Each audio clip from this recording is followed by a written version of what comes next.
you do not understand white supremacy, what it is, and how it works, everything else that you do understand will confuse you. In all of these 9 areas of activity, economics, education, entertainment, labor, law, politics, religion, sex, and war. Anywhere on the planet, minute by minute, day by day, all of the time, all of the time, all of the time. Good morning and welcome to the October the 31st, 2023 program of the Counter Racist Code Show, or CRCS, with Mr. Neely Fuller Jr. I am your co-host, Mr. Bobby. First of all, we'd like to thank you for tuning in to today's program, and we appreciate that. Again, we say this every week, but if you would like to be a part of today's program, let me give you the numbers that you can get in contact with. 516-453-9921 is the number that you get in contact with. And when you do, and you have something to say, just press the number 1 button, and you will get in line. And then when the call screener comes up, give them your name so that I could properly give you an introduction. Okay? If you are a first-time caller, make sure you do the same thing, but tell the call screener that you are a first-time caller, and we will do all that we can to make sure that you can be heard. Now, if you elect not to do that, then you could go to my Gmail address, which is the numeral 7, Mr. Bobby, MRBOBBY, @gmail.com. If you elect to do that, it may not be read on that day, but at a certain date or time, particularly when the call volume is a little slow, then we will read that. I try to incorporate them as much as I can, but depending on the subject matter and the call volume, I may not get to it as quickly as you think that I should get to it, but at some point it will be read, so don't worry about that. And lastly, just for chatting, if you would like to have something to say, you can go to the chat room, and all you have to do is to go to blogtalkradio.com, and when you do, you want to click on the programs menu where it says programs. You select programs, then another menu comes up where it says shows, and you want to select the Produce Justice show. And when you do that, then the box will become available for you to enter into the chat room, and you could go into the chat room and get involved in the conversations there. Now, a word of caution, most of you already know this, but for those who are new to the program, do not use the chat room to ask me a question to ask Mr. Fuller. That's what the Gmail address is for, and the number is for the 516-453-9921 number. That's where you ask your questions there. But occasionally I will select something that's being said in the chat room and form a question and ask Mr. Fuller for that. But don't you ask me a question to ask him. Just use those other methods, and you will be all right. Okay. All the books are in, and you can get the books by going to producejustice.com. That's the primary thing that you want to do, is to order the books. And if you don't order them for yourself, maybe for someone else that would be interested in that, or you think would be interested, you can do that. Okay, I think that's all I have to say out the way. I think there's one more, but it slips my mind. But when it comes back, I will indicate. Oh, yeah, here it is.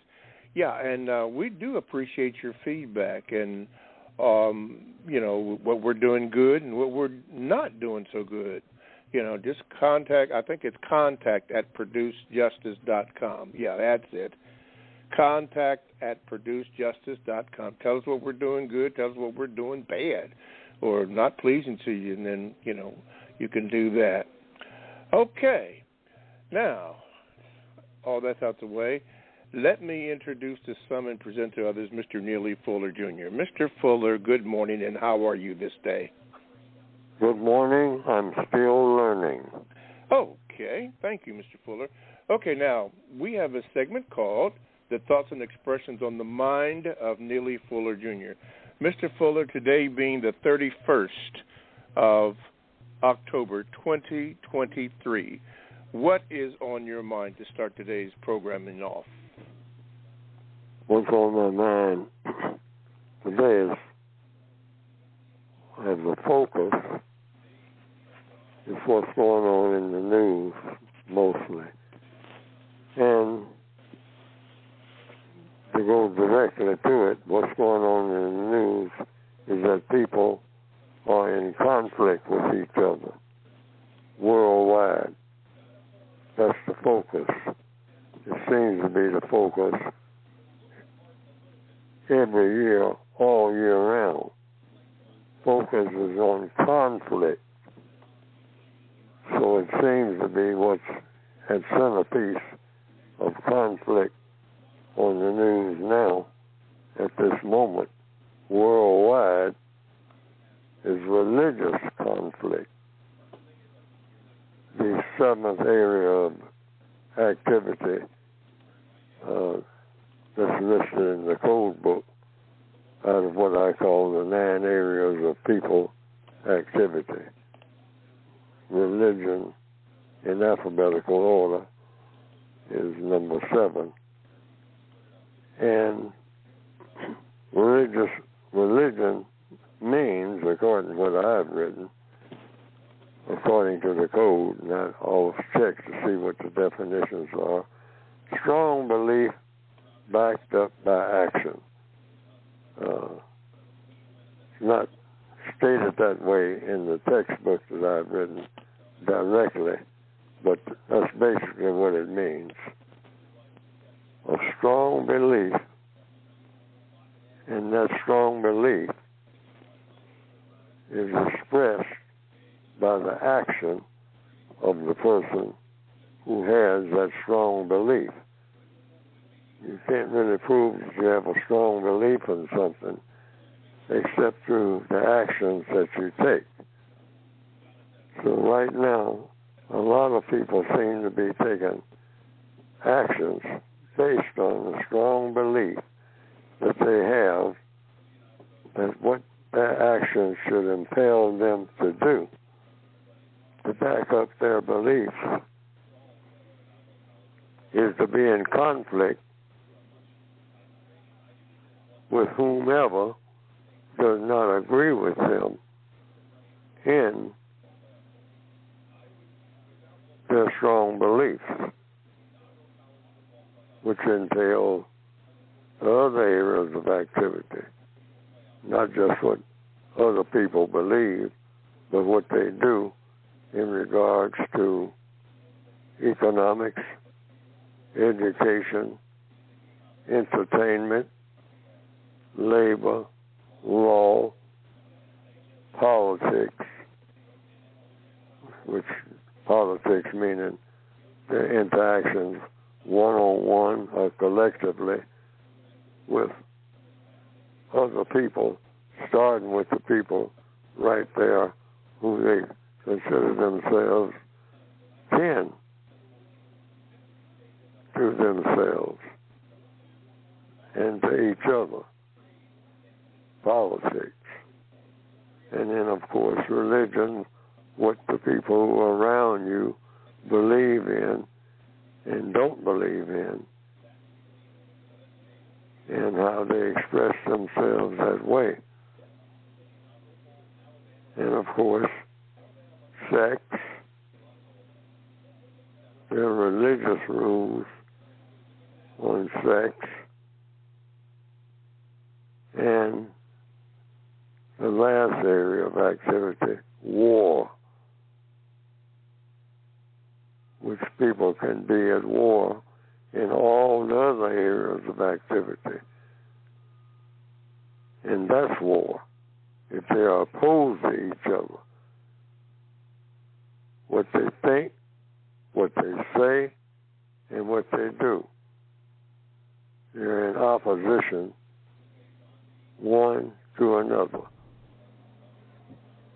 Because religion covers all these areas of activity. What people believe in and what they do and what they base their beliefs on. Center around, for the most part, people will tell you messages that they get from their Creator.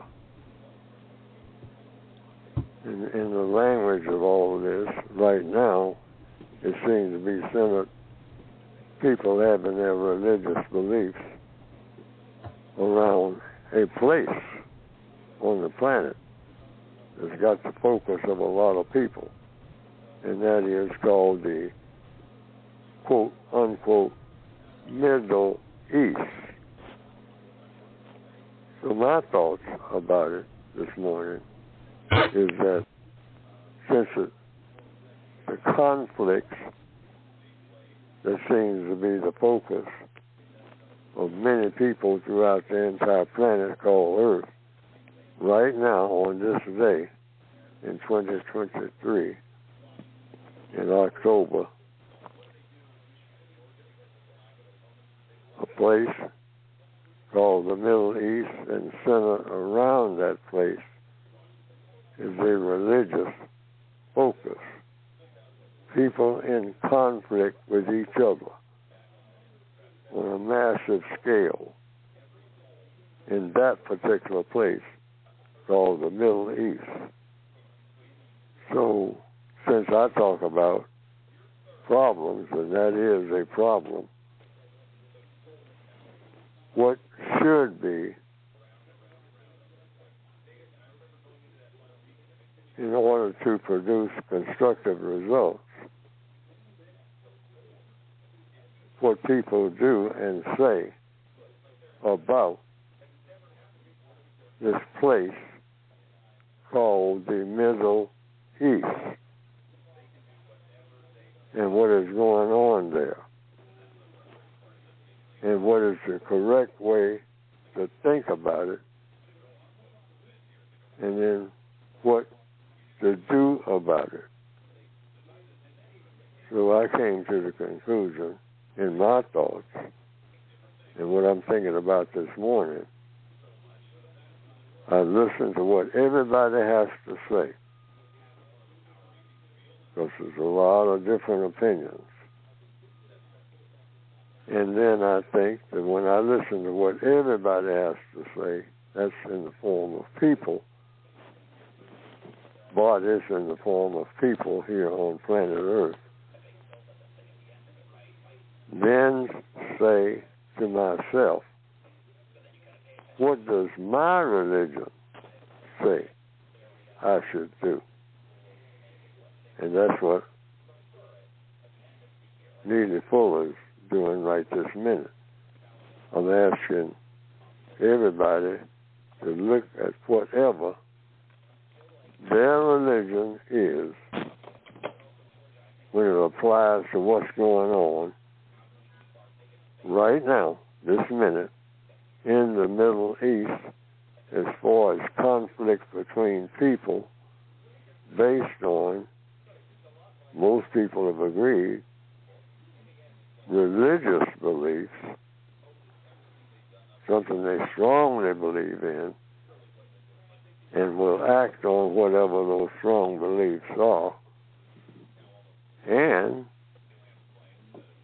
when you look at it, if you're not there, say, what should your strong belief be? Or what is it?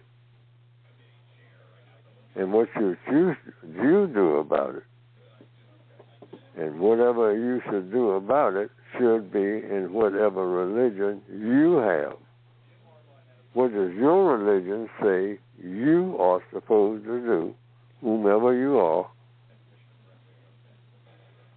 do and say, if you're going to talk about it, to other people, what you should advocate, what should you say should be done. You do it according to your religion. That's based on what? It's based on logic. If you have a religion, your religion will tell you what to say and do about what's going on, whatever it is, in this place called the Middle East. Whatever your religion say for you to do. And if you can't think of it right away, it means you have religious books. Say, for example, if you're a Christian, that's the book that you go to. If the book for your form of Christianity is available to you. Usually there is some book or set of books that tell you everything that you should be doing about the subject of the Middle East and saying and trying to get other people to say it and do it. Because if you don't believe in it yourself, you're not going to be very convincing in trying to get other people to believe in it and have them saying the same thing that you're saying according to what they believe in, or you can get them to believe in. So that's what's on my mind this morning. Okay. All righty. Thank you very much, Mr. Fuller. 516-453 is the number to get in contact with this show. And let's start off with a Gmail here. I guess this is a two-part question. This comes from Mark, Mr. Fuller. And he says this, Mr. Fuller, did you find any humor in the Alabama Riverboat Brawl? And if you did, what should be the codified or the coded response to a national humorous spectacle? And what is it about Alabama?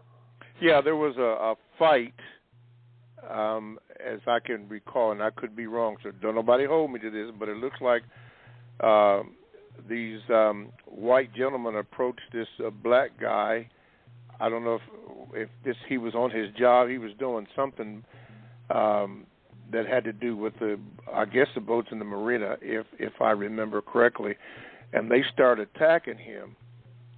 And it might have been more that joined him. And anyway, he was able to get a chair and start swinging on them and beating them back. And then there were some black folks that were watching this, to my recollection. And then one of the black folks jumped in the water and came over there, swam over there, as a matter of fact, and got out. And they chased them off and beat the perpetrators off. And I guess it was a talk of the nation for a while. But anyway, Mark said, did you find any humor in the Alabama Riverboat Brawl? And if you did, what should be the codified response to a national humorous spectacle? Well, I wouldn't find any humor in that at all. What are they fighting about? I'm not sure. It looks like the black guy was doing a job. I don't know if he was a protector of the boats. Maybe somebody in the chat could give me some more information on it. But it looks like the black guy was on the job, and looked like he was instructing the white guys that there was something that they could not do, or something to that effect. And they took offense to that and started attacking him. And after so long, the black guy finally got a chair to defend himself, and there were a bunch of people, black folks, that were at the marina or wherever it was, that decided to come in and join him and, to help him. One black guy swam all the way across the little channel or whatever it was to help him, because it was, 3 or 4, maybe even 5 guys against this one black guy. So he picked up a folding chair, and started fighting back. And so Mark was asking, did you find any humor in that? And what should be the codified response to that? Now, I could be skimpy on the details because I didn't see it all the way, so I might be leaving out some parts, but that's as best as I could know. Well, yeah, that's what I would have to have, too. But it sounds like what they call a brawl, and so that's when people are making spot judgments about what to do and what not to do. So I would say that the procedure would be, first of all, to stop the brawl, whomever's doing anybody any kind of offense, and then sort it out about who was correct and who is not, and what each individual did in regards to a brawl. Because someone apparently did something that shouldn't have been done. And then who did what after that? Seems like some type of chain reaction on the part of a number of people who were not originally involved in it. Mm-hmm. But it started with the people who started the brawl. So you pinpoint who that person was, and that person bears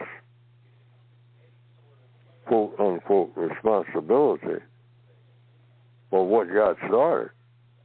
That would be the focus. Person or persons who caused something to happen that should not have happened. That's how you engineer this thing called justice. All right. Guaranteeing that nobody is mistreated, and guaranteeing that the person that needs help the most gets the most constructive help. That's why you have to have definitions, so everybody knows what's on the same page about what should be done. It's just not a word just throw out there and say, well, I believe in justice. Well, what is justice? 2 parts. Just 2. Guaranteeing that no person is mistreated, whether it's in Alabama or whether it's in a place called the quote-unquote Middle East. Some directions or some location. Is anybody being mistreated? Well, who's the person being mistreated? Well, you say, that person over there with the green shirt is being mistreated. Well, stop the mistreatment. You're supposed to guarantee nobody's mistreated, ever, on the planet. Not for 2 seconds, ever. And the other part, does that person need help? Well, if they're being mistreated, the person obviously needs help.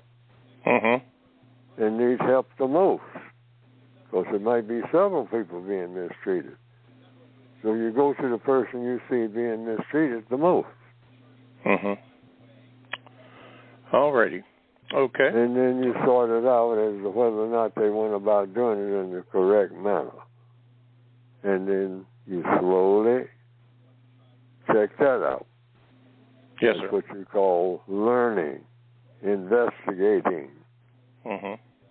Okay. Just like this Middle Eastern situation. You say, everybody calm down now and let's investigate who's being mistreated here. Who is being mistreated? All right, you center on that first. Is anybody being mistreated? Well, it might turn out nobody's being mistreated. Everybody thought somebody was being mistreated. You first ascertain in every situation where there is conflict or suspicion of there being conflict, in every situation, elementary school. Yes. Is anybody mistreated? Mm-hmm. Yeah. Did everybody get an apple today? We distributed apples today. Mm-hmm. And Mary holds up her hand in the first grade. I didn't get an apple. Well, you got overlooked or something, because everybody's supposed to get an apple from the lunchroom today. Yes. Give Mary an apple, please, or Mary will be mistreated. End of story. Real simple. Real simple. Yes, sir. Okay, well, since you did bring up the Middle East before I asked the second part of this question, this was why I gave the information on the Balfour Declaration. Since you used the word investigation, investigate what? Investigate why the conflict or how the conflict got started. And the Balfour Declaration will give you a little brief history as to what happened, in particular to the people who were already there and their land was taken away from them, and then in Palestine, and the Jewish people were placed in there to take their land and so forth. But anyway, the Balfour Declaration explains it in detail, so you would get a perspective on that. All right, anyway, the second part of the question was this. Mark goes on to say this. Mr. Fuller, the Egyptian Book of Life by Ramses Salim states that in the schools at that time taught 12 senses. Some of these are sight, hearing, touch, smell, taste, extrasensory perception, clairvoyance, telepathy, clear vision, transmission of thought, spiritual discernment, to name a few. Now, Mr. Fuller, if this is true, which it is logically, is this an example of not knowing what we need to know to become the people we strive to be? Or are we oppressed by knowledge hoarders of our own knowledge? Could be. The answer to the question. And you're mentioning a book about Egypt? Ramses, yeah, he mentioned Ramses. Somebody named Ramses wrote a book about Egypt. Is that the understanding? Yeah, that is correct, sir. And if I am to get the picture correctly, this book should be read by someone who wants to solve problems. Is that the picture that I'm getting? That is correct. Because it comes down to, see, when you're doing something, what are you doing? And what do you want what? The constructive result to be of what you're doing. So evidently there's a book written by a person named Ramsey that has to do with events in a place called Egypt that will produce the most constructive results if people read that book. And that's the picture that I'm getting from what's being said. And the answer to the question is, if that's the book that'll solve everybody's problems, or most of them, or some of them, I don't know about quantity,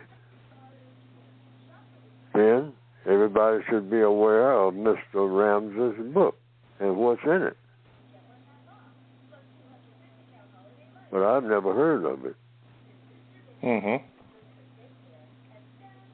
So the answer is maybe. Okay. The people who are aware of the book should have some idea about why the book is not known by everybody who needs it. Uh-huh. Okay. But All right. Understand white supremacy, what it is. We're going to take a little break here. We're going to take a little break here. You're listening to the Counter-Racist Code Show with Mr. Neely Fuller Jr. And we thank you for listening. Now, to get in contact with the show, you need to call 516-453-9921. Phone line is now open. If you are a first-time caller, you can do that, but that same number, but make sure that you press the number 1 button, and you'll get in line. Make sure you give the call screener your name so that I can properly give you an introduction to that. You can also Gmail me, as Mark did, and all you have to do is at my email address. It is the numeral 7, Mr. Bobby, MrBobby @gmail.com. You do that, and I will get it, and usually I give you a symbol to let you know that I have received it, and then it will be read at some point when the call volume is not as strong as it normally is. And lastly, you can go into the chat room. All you have to do is go to blogtalkradio.com. You want to click on where it says programs. You click on the program menu, and then then you want to go to where it says shows. You click on shows, and you get the Produce Justice show. And once you click that on, then the chat room is available for you to get in. And you can get in and join the people who are in the chat room right now. Yes, you can do that. Okay. All righty. Now, all the books that are in, and all you have to do is go to producejustice.com. That's producejustice.com. And somewhere in this program, we'll have Mr. Fuller explain a little bit about the books. But in the meantime, in between time, 516-453-9921 is the number that you can go to. And we will start off with Corey from Milwaukee. Corey, get ready. Here we go. Let me see here. Corey. Okay. Good morning, Corey. You're on with Mr. Fuller. Greetings, Mr. Bobby, Mr. Fuller. Mr. Fuller, speaking about conflict and hatred that's behind it, could you explain the compensatory definition of what hatred is and how we can avoid this as victims of white supremacy? Well, I don't think that's listed in my word guide, so we'll just use the traditional definition. I've had problems with some of the way the word is being used. And why do I have problems? Because I don't really know what it is in essence. They say hate crimes. See, that's a problem with me. I mean, it might be me, my lack of understanding or paying attention or something. But I've even thought of when I first heard the term. I say, suppose someone says, I hate those crimes. Because, they say when a person is committing a hate crime, suppose the person says, well, I hate those crimes. Now, you going to prosecute me for that?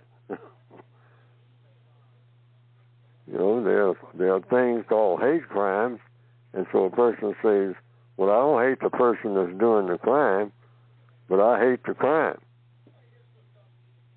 So are you going to say that now I'm a criminal because I committed a hate crime by hating those hate crimes?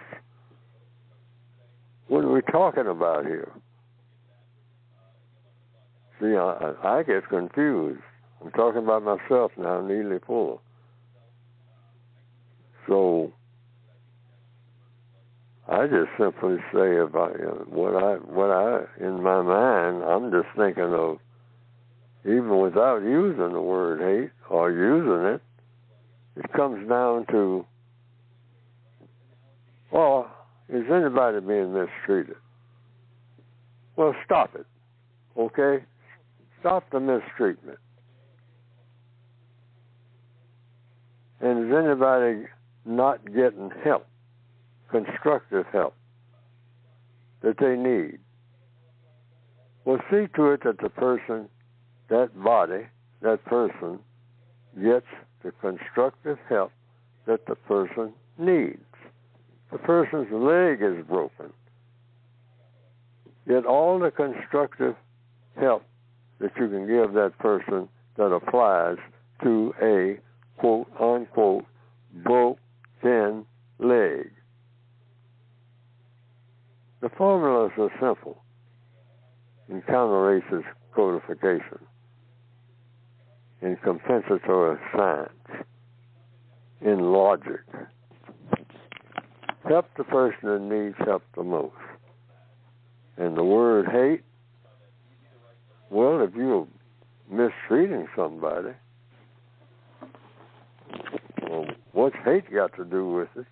Or it has everything to do with it. Because you're probably mistreating someone on account of you hate that person, quote unquote. But you can use it in that frame of reference, then it makes sense. Depends on how you use it. But the way it is used sometimes, like, suppose I say I hate crimes. Like the person immediately said, I heard that one right behind when I started hearing the term hate crimes. Mm-hmm. Hate, that's one word. Then you add crime behind hate. So you got hate crimes. But then I heard someone, I didn't invent that, ask the question, suppose I hate crimes. Well, I hate those crimes. Does that make me a hater? And then someone who uses biblical references may say something like, the Lord hates evil and wants everybody else to hate evil, evil doings, to have great animosity toward evil doing. Because that hate is sometimes called that. So in answer to the question, I just simply say it depends on how the word is used, or what its intentions are, in order to do what?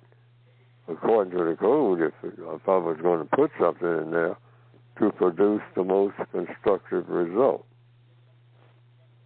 So whomever uses a term should be able to explain it. That's the bottom line, according to the code. Explain every word that you ever use. And what is that word supposed to do? Because it's going to do one of two things. Something constructive or something that's non-constructive. Mm-hmm. That's the way words work. Okay. Was there anything else, Corey? Well, Mr. Fuller, would you? I'm trying to think if you said this before, if I came across this in one of the code books. I don't have it in front of me. Is hate an aggressive reaction to fear, and fear is an emotional response to something we don't understand? Did I have that in the book? Yes, sir. What you just said? I can't recall. I do recall that hate. It said something like, it sounds like something that I may have written. Right. See, I'm not looking hate at being it right something now. like hate is a aggressive yes, I reaction remember writing to something that. we don't understand. Yes. Well, that's exactly what it means. See, that's why I gave it that definition. Complete submission, I think, to fear. That you hate what you fear. That's the logic. That's how I chose to use it in that context. See, no word means anything until you describe what you mean when you use it.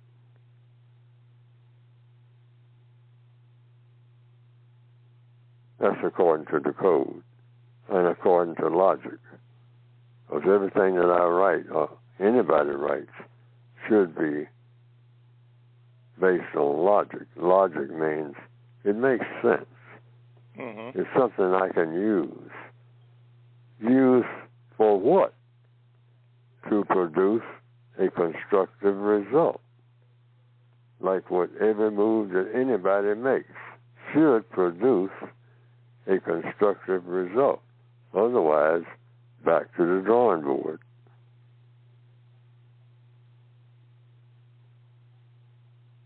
So it's how you want to use it. And you do just what I'm doing. The person asked me, what do I think that the word hate means? So I give you the answer. And even at the time, like I answered initially, right now, when I was asked that, I had to think about what I'm going to say in response. What does the word hate mean? And then I didn't remember what I had written. But the person who called in said that I wrote something on it, and then he read or recalled what I wrote. And now I remember what I wrote. Hate, basically, the way that I interpret it, is complete submission to fear. You don't hate anything that you don't fear. And you fear something that you think is going to bring about a situation that you can't control, or that you have a situation that you cannot control. So you will fear any situation that you can't have control over. I mean, you're out on that ice, and that ice starts breaking, and you can't swim. Now, you hate what's going on. Why? Because you are likely to drown in a few minutes, because you can't swim. And you're way out in the middle of a lake that's frozen over, you thought. But it wasn't frozen on that spot where you are, where it's breaking out in all directions. And you know you're going to be in the water. And then under the ice. And from what I understand about you being trapped under ice in the middle of a lake and nobody else is around, that's fearsome. Even if you're an excellent swimmer. Mm-hmm. Okay. And you hate that ice, and you hate the river and everything else. All right, okay. Corey. Thank you for your call. For sure. Yes, for sure. Okay. This comes from Miss Anonymous. She says this. Her topic is black people / family. She says, Mr. Fuller, do you think it's wrong for some black families to not have anything to do with a person in their family, even if the person never did anything wrong to them, or because they never met or meet their expectations? However, Mr. Fuller, I do recall that you said that black folks must distance themselves from each other as much as possible to avoid conflict unless it's something productive. Yes, because anybody that you interact with, white, non-white, kin folks, non-kin folks, every contact that you make with every person, directly and indirectly, this day mostly by the object you got in your hand most of the time, making that type of contact should always produce what? Constructive results. You should have in mind, now when this conversation is over, because that's the most contact that you have with people, you're talking to them or they're talking to you. When it's over, it should have produced a constructive result. If it doesn't produce that, that contact is poisonous, and you shouldn't spread poison, regardless of whom it is, with whom it is. Something non-constructive. You don't need no more of that. Nobody does. You are the other person. And if your contacts don't breed anything except more trouble, then you need to break those contacts. It doesn't make any difference what the relationship is supposed to be. You're not having the correct relationship. Every relationship that you have should be something that produces constructive results. Otherwise, the relationship is something that shouldn't happen. Mm-hmm. It's going to bring about something that's destructive for anybody who's involved. Not supposed to be destructive, period.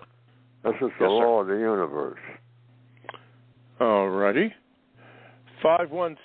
516-453-9921 is the number to get in contact with the show, and make sure that when you call that number, you give the call screener your name so that I can properly give you an introduction. So that person in the 240 prefix, you need to give me your name. Continuing on a question here from the Gmails. This is for black females and males. Question: why most black females and males in their 20s to 50s, now I'm going to read this just the way it was written to me.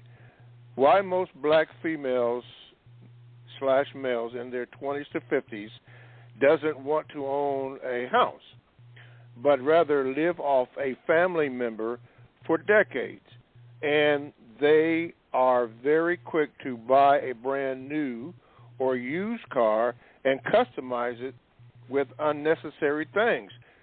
Do you, Mr. Fuller, think that that's a big generation trap for black people?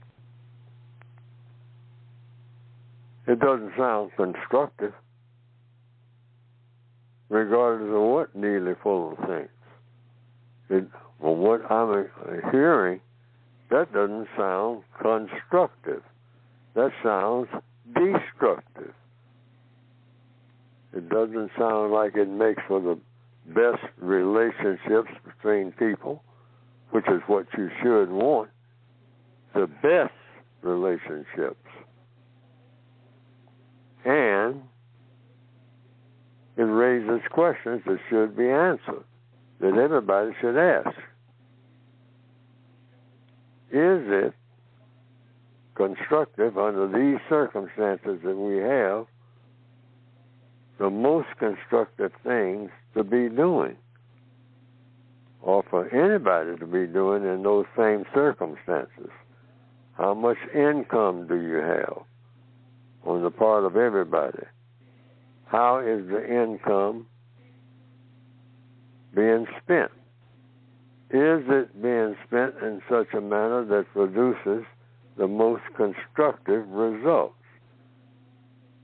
Not just some results. Everything, every move that people make have some results. But the very best results, the most constructive. Always focus on those two words. Okay. Let me ask you this. Is that part of what you mentioned, I think it was 130 to 200 questions that you should ask before you get involved in any type of relationship like that? No, that's about sex. Okay, that's about sex. Okay. For the most part, right. But sex also takes in a whole bunch of other things. It has to do, but see, I listed a whole bunch of things, questions that should be asked. But questions should be asked about in any area of activity. Economics. What's your economic situation? You know, how much income do you generate? And if a person says, well, I'm not bringing any. For example, I live here, or rather I reside here. This is my place of residence. I eat here. I sleep here. Okay, what else do you do here? And what else do you do when you're not here? How do you use your time? Well, I spend my time, and I'm just giving this as an example, riding around in your car while you're at work. And I won't even come and pick you up at the end of the day. You have to catch a bus while I'm riding around in the car that you provided for me, and I won't even come and pick you up in your car and take you to the place of residence where we both are that you are paying for. Or you are not contributing anything that is of constructive value, producing constructive results, and you are inconveniencing me by using the car that I'm paying for in order for you to have a roof over your head. And you won't even, and you know how to drive because you're driving around your quote unquote friends all day, and they're not doing anything constructive except having you chauffeur for them while I'm at work paying for everybody riding around having fun. And then I'm standing in the rain on a bus stop trying to get home. Okay. Now, is that producing the most constructive result? Does that sound like justice? Helping the person that needs help the most? Doesn't sound like it. Yeah. Maybe it is, but let's investigate it and see. Okay. But on the surface, it sounds like this arrangement is not producing the most constructive result right, for everybody involved. Okay. Because it's supposed to. Okay, so then the questions that are being asked is not limited to the area of sex. Really, you could say that the questions, however how many there are, should be asked in all those areas of people activity. Would that be a correct assumption? Yes, that's the compensatory code. That's the logic. That's what everybody on the planet should be doing each and every minute of each and every day. Is justice being produced? We're supposed to be in the justice business. No other business. That's the business. Why? Because that's the thing that's lacking on the planet. That's why you have a Middle East problem or any other kind of problem. Drive-by shootings. Is that producing the most constructive results for everybody involved? The person being shot at and the person doing the shooting? Yeah, doing right. Is this a constructive enterprise? And even age was mentioned. I mean, doesn't make any difference what age. 10 years old, 5 years old, 90 years old, 2 years old. You walk in and you say, you got people who are doing things. Yes, sir. Or the things that are being done right this minute, where these people are doing things. Are they producing constructive results? One person might say, well, I work on an assembly line. Assembling what? Illegal guns. Well, now, is that producing constructive results? Is it? Is it? Yes or no? Is it? What are you hesitating for? It's either yes or no. Yeah. All righty. We got about 3 minutes, Mr. Fuller, so I'm going to leave those last 3 minutes for you to talk about the book before we have to close it out. Yes, I started off with what's going on in the Middle East. Yes, sir. And I think that's important because that has a lot of people's attention. And it's because also we are moving in that time of year when people will start talking about hanging stars on the highest bough and talking about the Middle East being a focal point of what? Many different religions.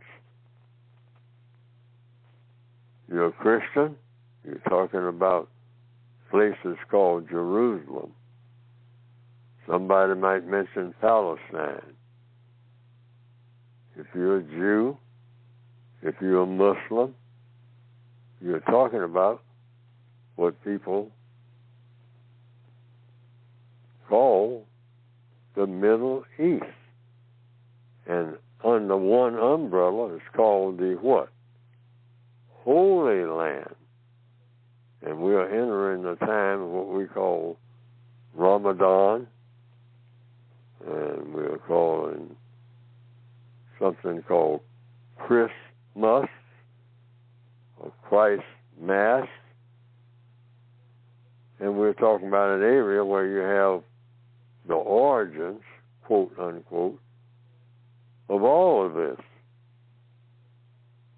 Whether you're Muslim, Christian, Jew, and indirectly many other of the great religions. In the East, the Eastern Star, they call it, which might take in Mongolia, might take in the lands of the Hindus, or Confucius, or Buddha, in the East, in the Middle East, I guess, and in the beginning of the East, and in the parameters of the East, and in the middle of the East, back again, full circle, where we talk about peace on earth, goodwill toward men and everybody else. Peace in the Holy Land is what somebody's telling me is what's going on. And then I start hearing about body counts. How many children died today from conflict? Doesn't sound like an excellent arrangement. Okay. Well, anyway, you can get the book by going to producejustice.com. We're at the end of the first hour, but stay tuned for the second hour of the Counter-Racist Code Show with Mr. Neely Fuller Jr. Hope you had a chance to do that. Anytime we messed up, we hope to do better next week. But if you're going to stay, please stay. We have one more hour that will commence in 5 seconds. Anywhere on the planet, minute by minute, day by day, all of the time. All righty. Welcome back to the second hour of the Counter Racist Code Show with Mr. Neely Fuller, Jr. And I am your co-host, Mr. Bobby, and we do thank you for listening to today's programming. Now, to get in contact with the show, as Brother Muko has done, thank you, Brother Muko, just call this number, 516-453-9921. And when you get that, make sure that you give the call screener your name, as Brother Muko has done. And this person in the 804 prefix, please give the call screener your name so we can get you on the air, or I can hopefully pronounce your name correctly. You can also contact the show by Gmail, my Gmail. It is at the numeral 7, Mr. Bobby, BOMR, BOBBY @gmail.com. I will get it, and usually I'll send you a little symbol that I have it, and then it will be read. When the call volume is not real strong, we will have a chance to do that, as we have done a few today. So don't worry, it will be read. And lastly, you can join the chat room, and all you have to do is go to blogtalkradio.com, and you want to click on Programs menu, and when you click that on, you can go where it says Shows, and you want to get the Produce Justice Show. You click that on, and then a little box becomes available, and you can get into the chat room and do your thing in there. And occasionally I will read or look at some of the chats in there, and if a subject is up, maybe I'll make mention of it, but I will ask a question, not necessarily your question, but I will form it. And the reason being is that some will sometimes, and have in the past, use the chat room to ask me a question, to ask Mr. Fuller, and I will, just can't do that. That's what the number is for, and the Gmail. So make sure that you follow all those rules. Okay, books that you can get, Mr. Fuller's book, go to producejustice.com. That, and for all the latest information, you can go right there, and it's going to be all right there. This being the 31st day of the month of October 2023. Okay, so don't forget to do that, and we will go to Brother Muko here. Brother Muko, get ready. Talk about that care unit. That's my brother. All right, brother, here we go. Get you on here. Wait a minute. There we go, Brother Muko. You're on with Mr. Fuller. Good morning. Greetings, Mr. Fuller. Greetings, Mr. Bobby. Man, long time no hear. I definitely got to talk to you on the back channel soon. It's definitely a pleasure to hear your voice, Mr. Fuller. Here you are in balanced health. But I do have two questions for you. I hope it's not too much. No, go ahead. And they're particularly for my care unit, my Twitter care unit, whom I've grown to care for a lot. And you know, my Twitter care unit that are a care unit of fellow victims of racism, white supremacy like me. The first question I want to ask you is for my care unit. Can you please clear up the three race classifications and why they are very important in the system of racism, white supremacy? That's the first one. And the second one... Wait a minute, Brother Muko. Let him answer the first, and then we'll go to your second one. Okay, Mr. Fuller? Okay. Why there are just three classifications? Well, not... according to me. I'm sorry. Yes, sir. No, go ahead. Well, according to the counter-race logic. Yes, sir. Yes, according to counter-racist logic, you're either white or you're non-white. Because the white people who invented, presumably it was white people that invented this thing called racism, presumably they were white. I don't think black people invented racism. It looks like the usual suspects or the suspects, period, would be somebody white if they invented something called white supremacy. So the white supremacists, as a part of their playbook, you might say, as they say in football or whatever, is to have people classified by something called race, based on the color of the skin. It's not like you're talking about an auto race or foot race. They're talking about something called race and racism based on the color of a person's skin. And so they say black, brown, red, yellow. Usually this is how the white supremacists, the people who believe in it, those white people who believe in it, classified people.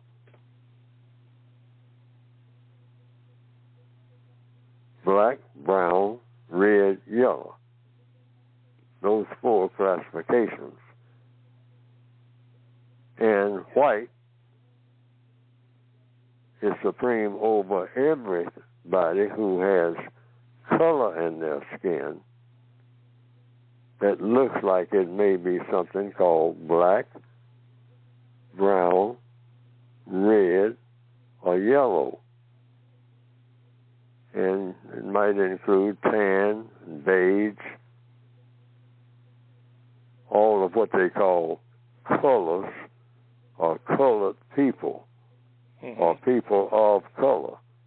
And then you have something that could be a color, but most likely is not. It's an abstraction of something that's completely different from the colored people called white. Now you have white paint, but that's paint. But when you're talking about people, you're not talking about paint. Because paint has colors. When you say, you know, they even have a color in paint called off-white. How far off? 15 feet? 20 miles? What kind of off-white? But you don't have a classification called off-white when it comes to the color of people's skin. There is no color of people called off-white. It's called non-white, and that's the black, brown, red, and yellow, and beige, and tan. I haven't seen any purple people yet, but I understand you go to Avatar or someplace like that, you'll find them. But that's in what you call mythology. But I've seen tan people who seem like, you can say the skin color is tan, or brown, or dark brown, or light brown, or I don't know if I've ever seen a person who I would just flat out call yellow, but yellow could be called light brown, very, very light brown. So when you're talking about people in their skin color. So I just looked at people and I said, well,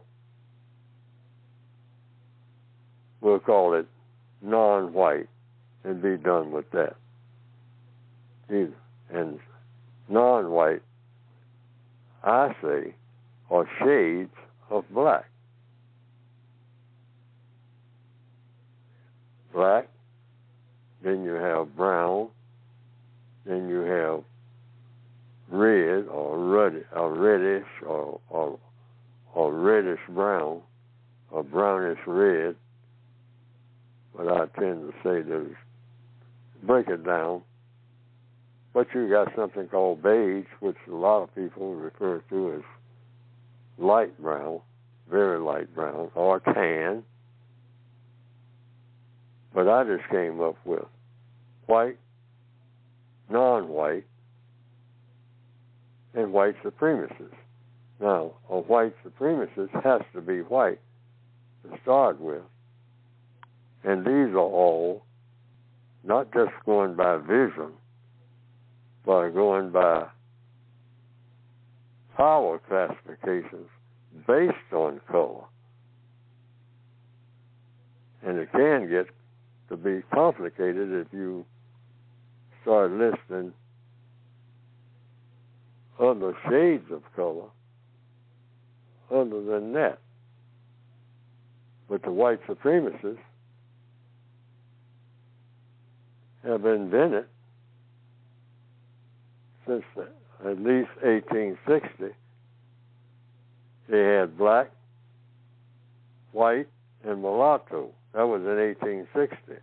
But in the Northwestern Hemisphere, since 1860, they went from those three classifications, white, black, and mulatto, just three, to 21 now, here in 2023.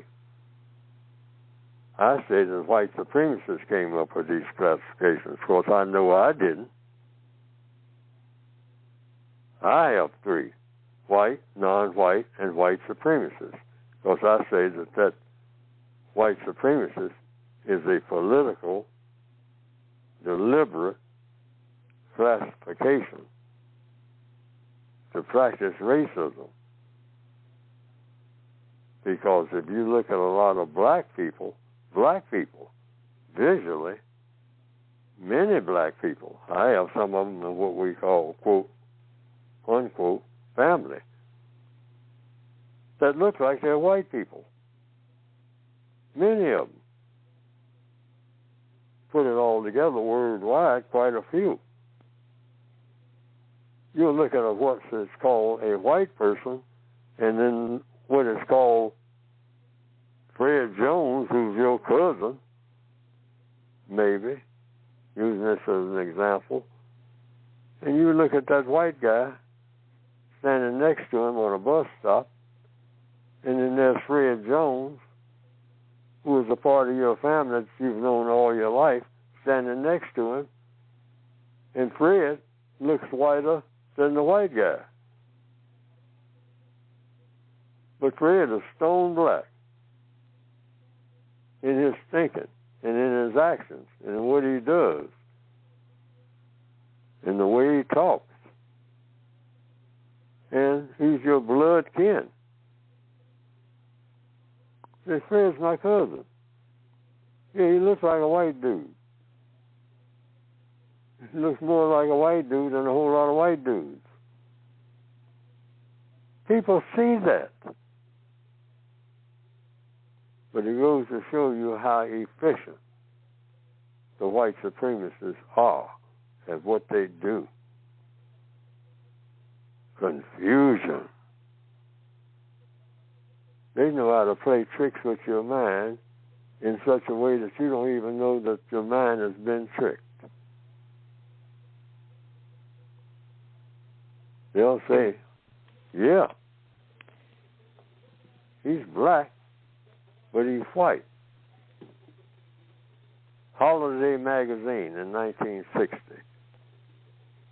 I lost it, I misplaced it somewhere. There's a picture of one of the chiefs in the Watusi tribe. Watusi, Africa. And there's a picture of him, a color picture, a full-page picture of this person who is an African in the Watusi tribe. Picture taken. In the picture, he is about as black can get.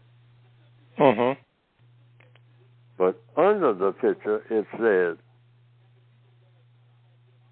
even though he's black, he's Caucasoid, which means he's white. Caucasoid means you're white.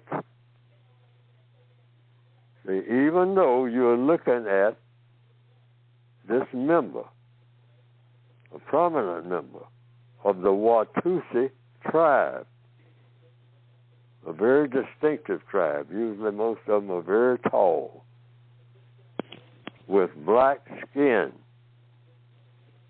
But this magazine in the 1960s, called Holiday Magazine, I remember that. Mm-hmm. Had a picture of a member of the Watusi tribe. Some people have probably seen in flesh members of the Watusi tribe. They're considered to be spectacular dancers in their tribal dancing. And their skin is black. Many of them, or most of them, from what I've been told, I've never seen a person in the flesh called a member of the Watusi tribe that still exists. And people tell me that you're talking about Watusis, you're talking about black. They're black. But somebody said, presumably somebody white, said they are basically Caucasoid people. And when you look up the word Caucasoid, everything associated with it is about white people. White people. Okay. Aryans, Hitler would say. Whatever that means. Which means, first of all, white. So how white is white? But now we're talking about white and we're talking about race. I just said 3.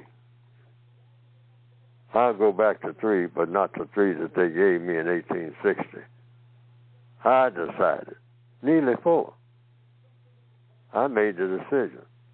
White, non-white, and white supremacists. And the white supremacists should be put out of business. Okay. So that there are no racial classifications based on color or racism at all, because it's an invention that never should have been invented by anybody. So I have never been a member of a race, even though I've been forced to say that I was a member.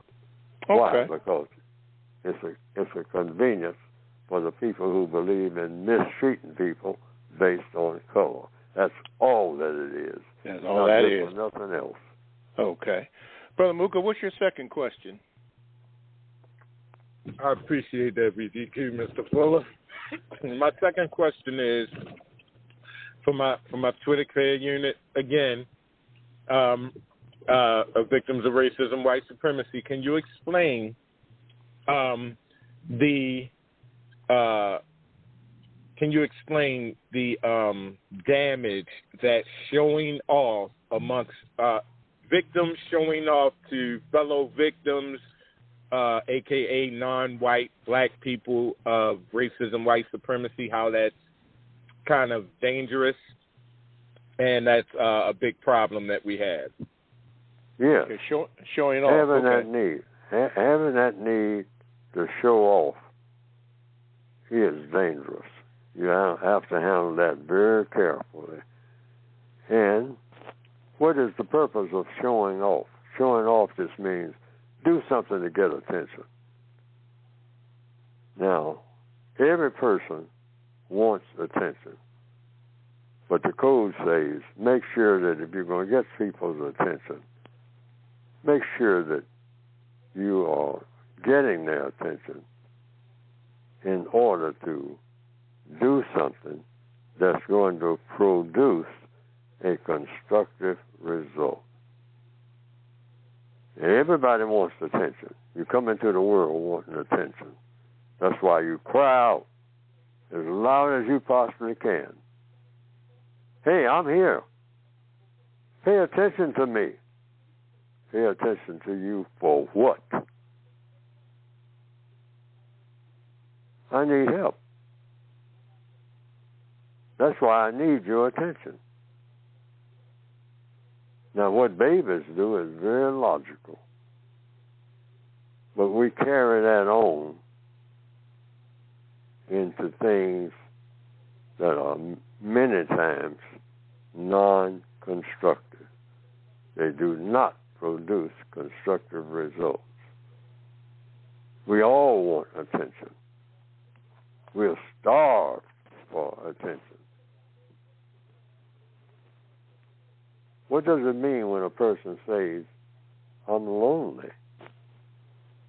And most of it, if we tell the truth, we have moments when we feel a thing called loneliness.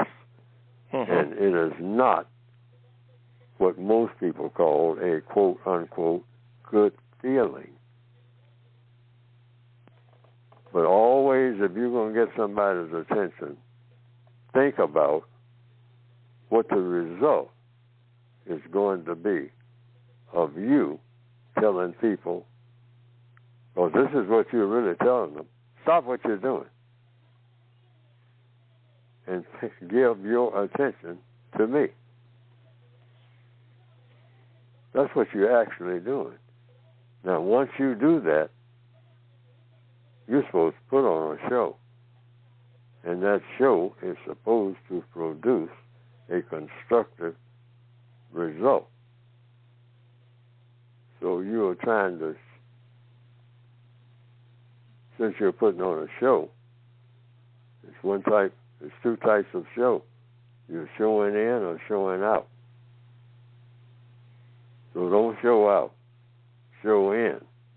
In other words, I'm drawing your attention to me. That's coming in.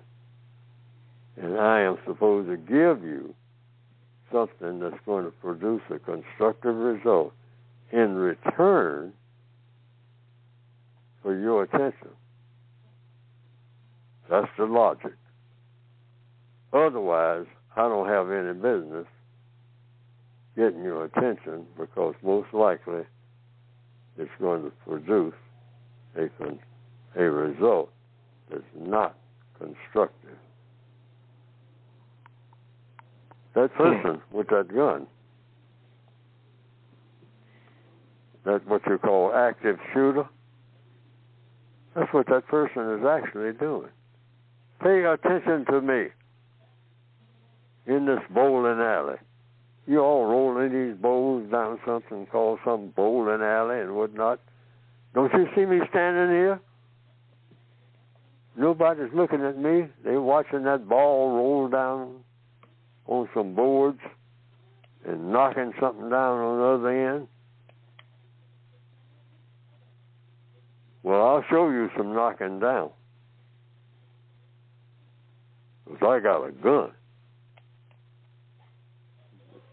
And I'm going to knock some of these people down who are knocking them wooden pegs down. I'm going to show them how it feels to be a wooden peg. Boom, boom, boom. Fall down. Okay, now, hey, look around to see where it's coming from. Me. Doggone it. Sick of you people not paying me no attention. That's what's really going on in that person's mind. Really, that's what's going on. Pay me some attention. Mm-hmm. Because what am I going to get out of it? I'm going to get your attention. And then a lot of people are going to, I got their attention now. That's Act 1. And what am I going to do for Act 2? Well, recently, a person that's committed what they call an active shooter, he's thinking about it while they're looking for him now. A whole lot of people, and they got guns. See, that wasn't, when they gave you a gun, they didn't, you wasn't the only one that had a gun. So here they come. So you sit there and you think about it. Well, I did it. I got their attention. Now I'm here alone, thinking about it. So, I ain't got no Act 2. So my Act 2, I'm going to come up with one. I think I'll do the same thing to myself I just did to them people in the bowling alley. So he did it. Killed himself. That's what I saw on the news. What is all of that about? Somebody pay attention to me. A whole lot of that is going on in the Middle East. It's about just that. I want to be recognized. Pay me some attention. That same thing we had when we came out of the womb. Wah! That's what that is. And in answer to the question, black people are starved for it. That's why we'll just jump up and do anything. Pay attention to me. My daddy didn't pay attention to me. Blanket. My mama went off and got this other dude and brought him into the house, helped pay the bills. I know what she's doing. After my daddy ran off, she ain't got no sense either. I'm out of here. But when you're out of here, you're also into something else. Okay. Think about what your daddy did. Nobody gave him attention. That's why he was mad that things wasn't working out. Particularly they're mad at white people. Mm-hmm. But he looked at himself and he said, and none of the black people will help me with these white folks. In fact, if they come around me, they're trying to steal something. Well, I'm going to do more stealing than anybody. That's how I get my attention. And it just goes on and on and on. It's called a miserable world. We got all kinds of names for it. World's all messed up, man. This world out here. Well, you're a part of it. Everybody got to look at themselves and say, what am I supposed to be doing? That's the lesson in it. Because anything that I say on this program, I get right back to it. Solving problems. That's what we're supposed to be doing. Not trying to run away from them. Why? Because it doesn't work. The problems follow you like your shadow in the desert at noon. You can run and run and run at high noon in the Sahara Desert with the sun shining down on you, and you are trying to outrun your shadow. No matter how much you run or how much water you drink, when you look down, you're going to see your shadow. You can't outrun your shadow. You can't outrun problems either. You solve them. Okay. All right. Well, Brother Muko, Mr. Fuller, thank you. Brother Muko, thank you so much for your call, and good hearing from you. We're going to take a little break right now, and we thank you for listening to. You're listening to the Counter Racist Code Show with Mr. Neely Fuller Jr., and we thank you for listening to the program. We thank you for all your questions and all your Gmails.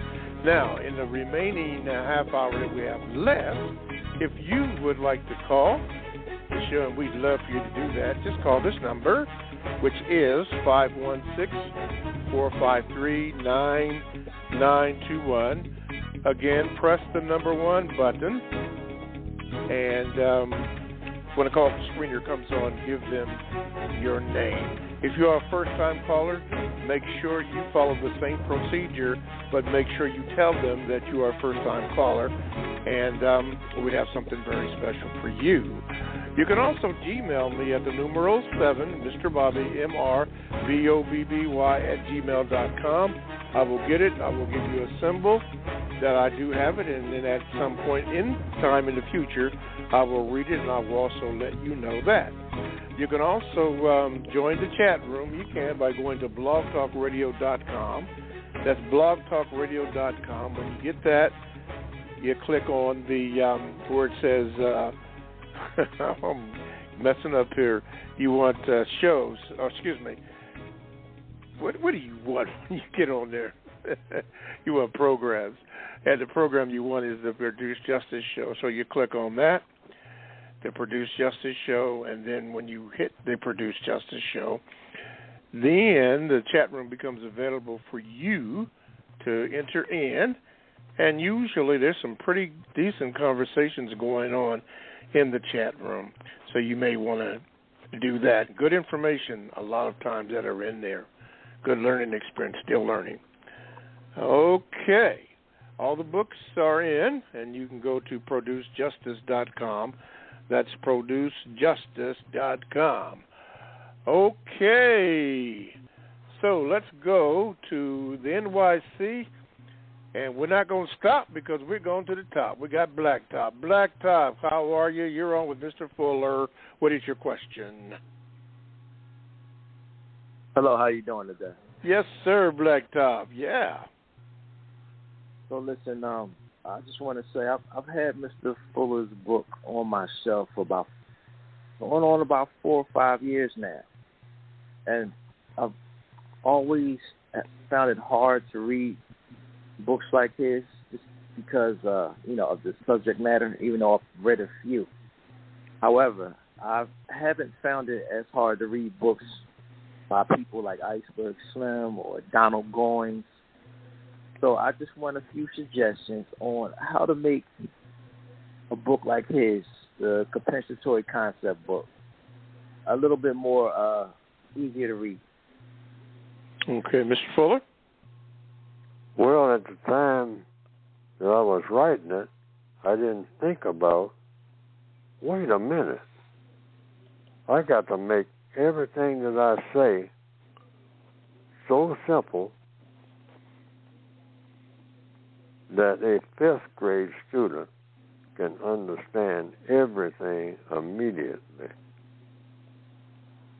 Because that's how the book should have been written. But I didn't think about that. I wasn't doing in-depth thinking of black people and books. I was trying to write, because I got through high school, all right, and that was it. I had 1 year of what they call junior college, but it was just kind of like a recycle of high school.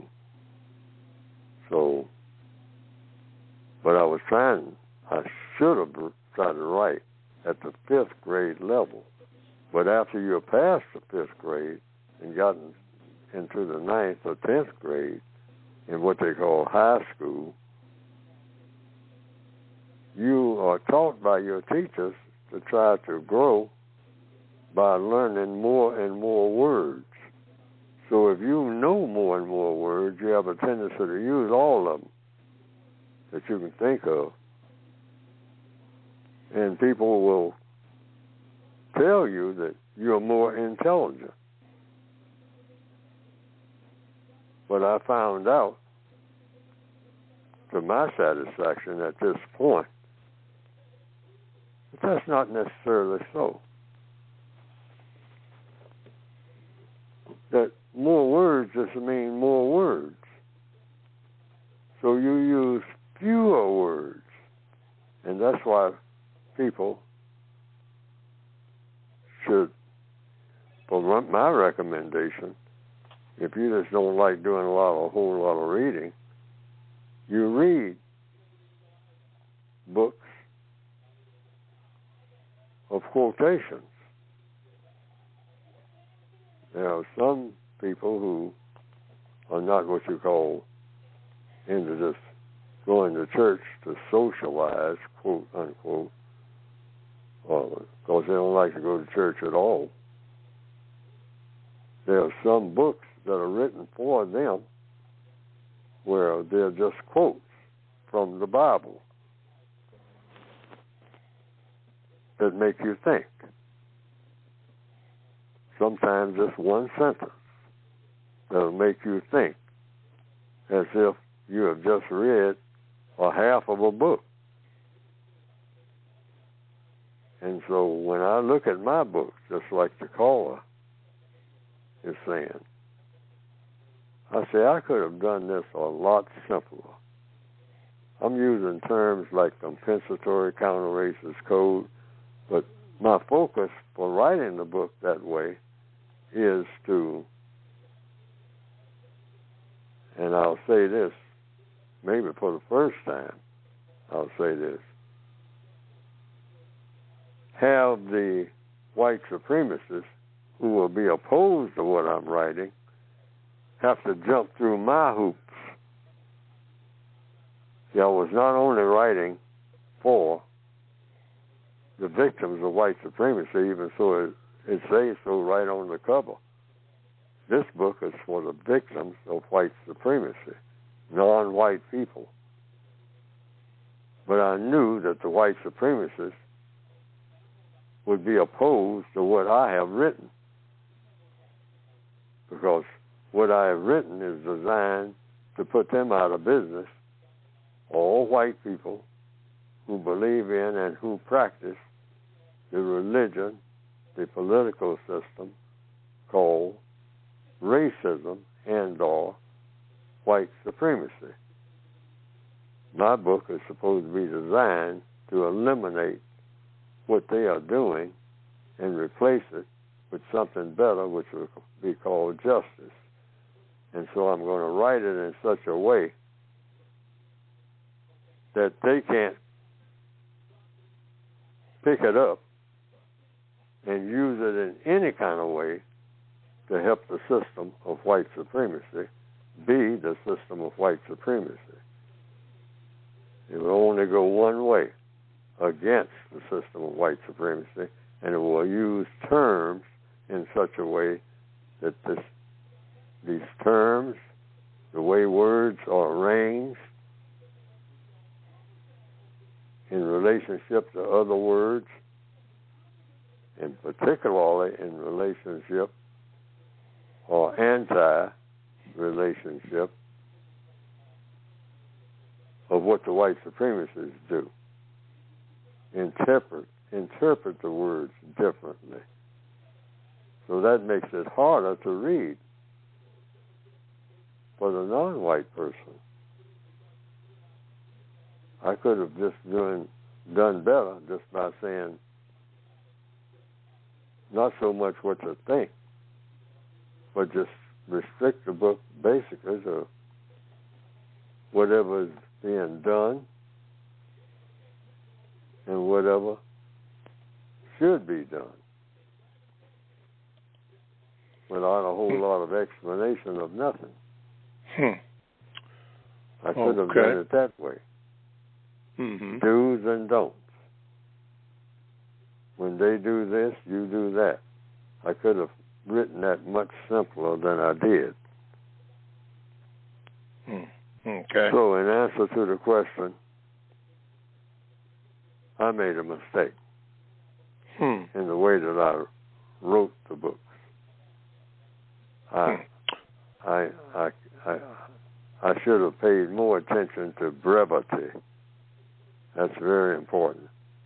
Black people have short attention spans. Mm-hmm. Okay. Still learning. Okay. Yes. All right.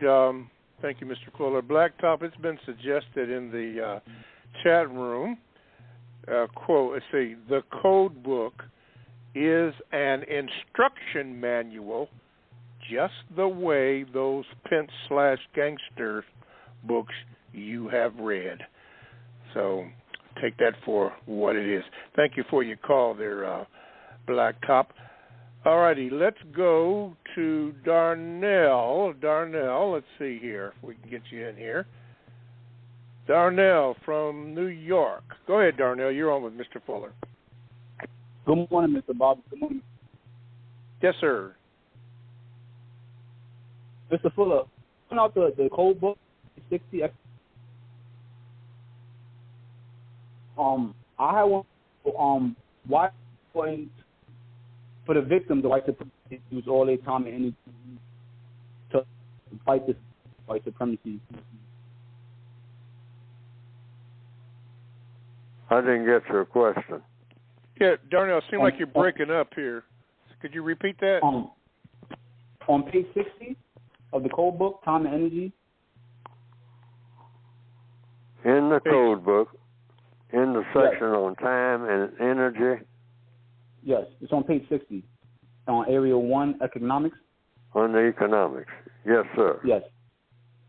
Why is it important for the victims of the system of white supremacy to measure the value of their accomplishments at the end of each day, not only how effective they were in saying they're doing something to end the system of white supremacy? Wait a minute. Why is... Yeah, I'm not looking at it right now, but there. It says it's important. Four uses of time and energy. Now, which one of those four uses are you talking about? No, I just want to know why is it important? Because it's important. People use time and energy. And this is the way that people should be using their time and energy. Four things.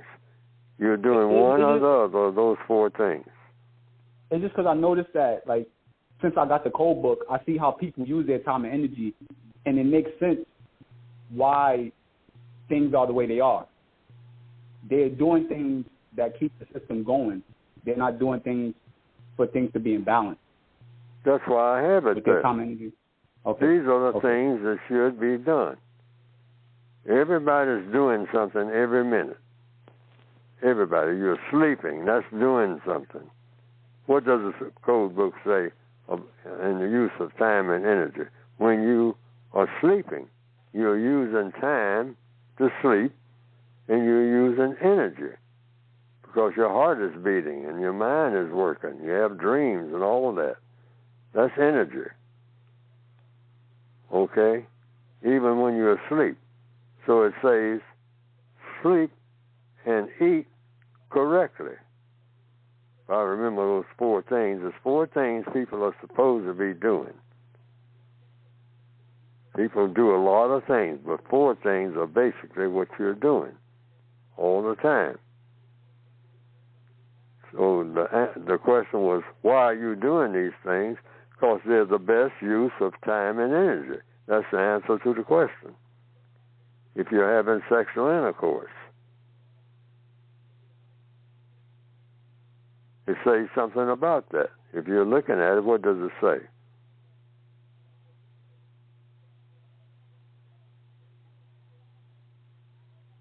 Hello? Yeah, wait a minute. Darnell, wait a minute. Yes, I'm here. Is he listening? I'm here. Yes, Yeah, go ahead. You said you're looking at it. What does it say? Don't engage in sexual intercourse no more than 2 times every 7 days, and using a minimum amount of time and resources. You're coming in broken up. Right. Repeat it again, Darnell, because you're coming in a little bit broken up. No, it's the Wi-Fi. Can you hear me better now? Yeah, go ahead.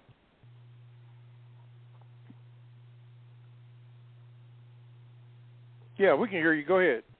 All right. It says engaging in sexual intercourse no more than 2 times every 7 days and using a minimum amount of time and resources in association with such engagements. Yes. Engaging in sexual intercourse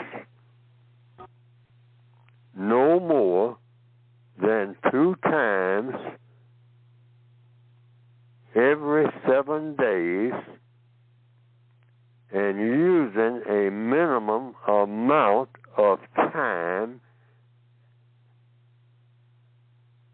and resources in association with such engagements.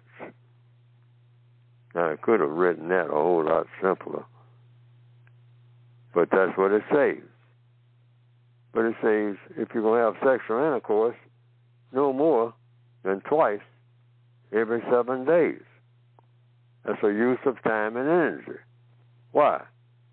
Because if you're having sexual intercourse like many people have or try to have, non-stop marathon sexual intercourse every night, every day, or as much as you possibly can, like a lot of black people have as their aim for existence, to tell the truth, particularly black males. Ain't got time for conversation. Just get in bed and do it. Get out of bed and run to another bed and do it again. Then run to another one. And then check your little blue book and see what next phone number to call or your iPad. And just hop in and out of bed, do your thing, hop out, run to the next bed. Okay. Did I miss somebody for this week? Marathon sex. Ain't nothing else to do, man. And that's the thing to do. Make me feel good. And, you know, just one female make me feel good for a short period. But you gotta have two. And if two is good, 10 must be better. So that takes up a lot of time and a lot of energy. The code book says, limit yourself. Because that's how you're going to have to do it. Limit yourself. Now, if you're not having sex, that means you're doing what? You're doing something else. You're using your time and energy. So it goes to number one. And that is producing, building, repairing, improving, and or cleaning something, those things that have a constructive value and using them for constructive purposes only. And you can say that, really, I could have said that without even saying anything else. If you're talking about black people's time and energy, you're supposed to be using all of your time and energy producing things that have constructive value, even if it's just a conversation, which really goes to the next one. So it's just 4 things there. They're instructions about what to do with all your time and energy. And in answer to your question, that's why that's under economics. Economics means the things that you are born with, time and energy. And if you're doing those 4 things, you can close the book. You don't have to do nothing else. You don't even have to read the rest of the book. Just if you get lost, go to page 60 in the 2016 edition of the textbook for victims of white supremacy. And any time you follow those 4 things, you are doing everything that you need to be doing on this planet as long as you're breathing. As long as you're breathing. All righty. Thank you, Darnell, for your call. Appreciate it. Let's go quickly to Richmond. And that's going to be Christopher. Wait a minute, Christopher. Okay, Christopher, you're on with Mr. Fuller. Good morning. Christopher? You're on with Mr. Fuller. Go ahead, please. Hey, can you guys hear me now? Christopher, you're on with Mr. Fuller. Go ahead, please. Okay, sorry about that. My question for Neely is, like, how do you go about, like, telling non-white people that non-white people can't be racist? How do you go about telling white people? Non-white people. Non-white people. That non-white people can't be racist.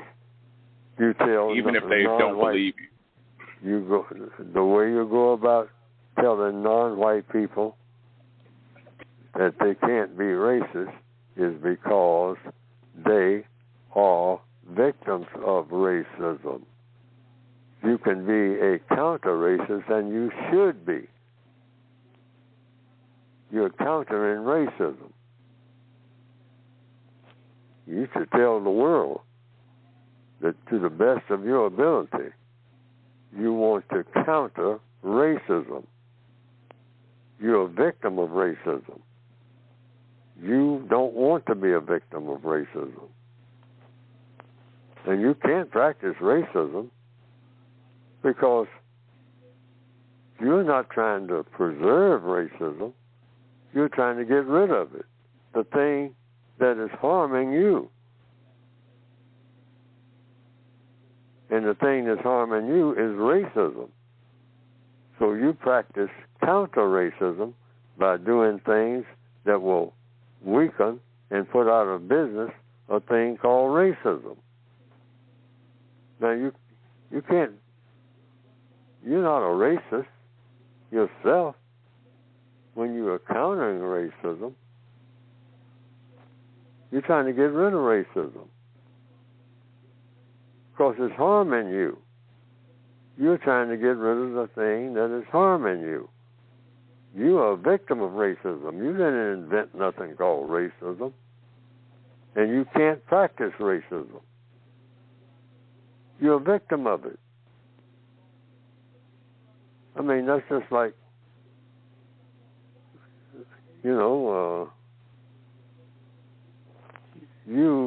can't be something that you're not, even though the white supremacists will tell you that you are, particularly in the area of sex. That's something they're hot on that. And they get hot on anybody's case when you say, well, I'm not sure that this is constructive. They'll bear down. They'll double down on you. All right? But they'll tell you right to your face that you are a male, but you ain't supposed to be one. And I'm going to see to it that you get to the place where you don't even want to be one. Because as a black male, at this time in history, if you're a black male and you're attracted to black females, you are dangerous to me as a white supremacist. See, so it's things that the white supremacists want you to do and say and think that are on completely under the white supremacist control. And they will reward you handsomely for being on the same page with what they tell you you are supposed to be doing and thinking. Not only just doing, but thinking. How you're supposed to think. Yes, sir. And not think. But you can't be a victim. If you're a victim of a robbery, the person says, well, where's the victim? Well, you're the person that a guy put a gun to your head and tell me, give me all your money, I'm going to kill you. So you wound up giving him your money, and he ran away with it. And somebody calls somebody who's supposed to respond to your problem because he took my money, so that's a problem. And say, well, where's the victim? That's what the people want to know when they arrive. Is there a victim here? Well, if there's not a victim, why did you call me? I mean, you're going to call me, where's the victim of the robbery? Okay. What an example. All right. Yes. It's a simple thing. Simple thing. Okay. You're either a victim or you're not. Okay. All right. Well, you ran after the guy and you tried to get your money back, but he could outrun you. Okay? All right. You're still the victim. Still the victim. You didn't want to be the victim, but you're the victim. You're the victim. You're not robbing him. If he drops your wallet, you don't pick it up and and then run after him then trying to give it to him. Say, you wanted my money? Hey, take it. All righty. Let's go to Teddy in Montgomery. Teddy, you're on with Mr. Fuller quickly. Good morning, gentlemen. Thank you for picking my call. Real quickly, then, how does the compensatory code address what rape is? Rape is that sexual intercourse by force or threat, or that outrageous violation. So how does the code address rape or being raped? How does the code address what? Yeah, rape, R-A-P-E, or being raped. Rape. Or have been raped. Yeah, like a rape being committed. Yes. Yeah, how? Black people are victims of rape, collectively. Okay. Rape means carrying away by force. Yes. Our grandparents and parents and whatnot were carried away by force. We are being carried, whatever you mean by carried away. We are carried away every minute of every day as victims of white supremacy. White supremacy produces victims right this minute. I am being raped. I say, man, hey, I mean, you put yourself in a peculiar position talking about you being raped. Well, what have you been doing? Hey, Neely Fuller, here in 2023, October. Thank you for taking my call. Is a rape victim. He is a rape victim. I'm being carried in all 9 areas of activity by the force of the system of white supremacy. And that is the truth. Well, thank you, Teddy. Thank you. You got in just under the wire. Okay, Mr. Fuller, we're coming to the end of the program, so those of you online, we'll have to get you the next time. Looks like Victor had to get you the next time. Mr. Fuller, the last minute belongs to you, so what would you like to tell us? Well, I want to just bear down on that last question. Yes, how do you tell people that you are a victim of white supremacy? You just keep telling them and saying, am I, or you can just put it in the form of a question, am I a victim of white supremacy, yes or no? White supremacy produces victims. Otherwise, it ain't no such thing as white supremacy. Now, am I a victim of white supremacy? You either are or you aren't. If you're on planet Earth and you got color in your skin, the question is, are you being mistreated by people based on your color? Because that's what makes you a victim. In any area of activity, directly or indirectly. Economics, education, are you being mistreated in education? Entertainment, labor, law, politics, when it comes to voting, whatever. Yes. Okay. Sex, are you being mistreated? Religion. Martin Luther King says what? 11 o'clock on Sunday morning? Yeah. Most segregated hour. Somebody doesn't want you coming to their church where you're going to talk to God directly. Yeah, we'll have to leave it there. But they look at your color. they look at your color and say you need to be over there across the tracks. All righty. Where you all doing that, them African dances and all that heathen Christianity. We'll try to do better the next time. Everybody have a good day. We'll do better next week. Thank you, Mr. Fuller. Thank everybody.